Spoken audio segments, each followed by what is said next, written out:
Intention is a very powerful force in nature. So let's focus on what you do to realign yourself with the cosmic intent.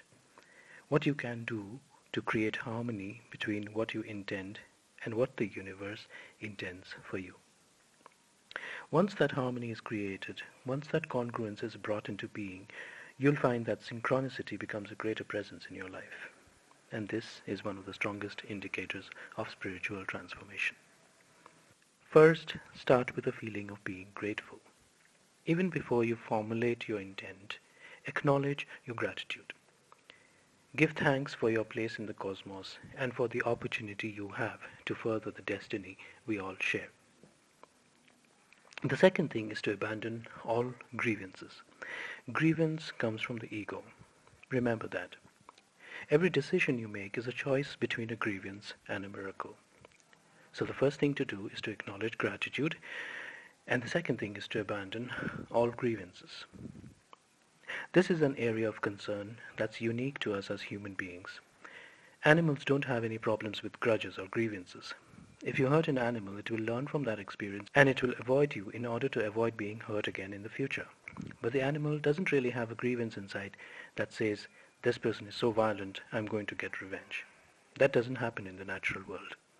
An animal that's been hurt may try to kill you the next time you're around, but this is a survival response in the interest of the whole species. In India, it's very well known that if you kill a cobra, all the other snakes in the family become very vicious. If you're anywhere in the vicinity of those snakes, you have to be very careful because the survival response of the species is triggered when their number is diminished. But there's no emotional need on the part of the animals to get back at you. They're not plotting it or thinking about it all day. It's a survival thing. Nature's intent is the survival of the species, and the individuals are simply channeling that intention. You don't have to be a scientist to understand these issues. People who spend time in natural environments are very acutely aware of the intention as a factor in behavior. Hunters know this extremely well.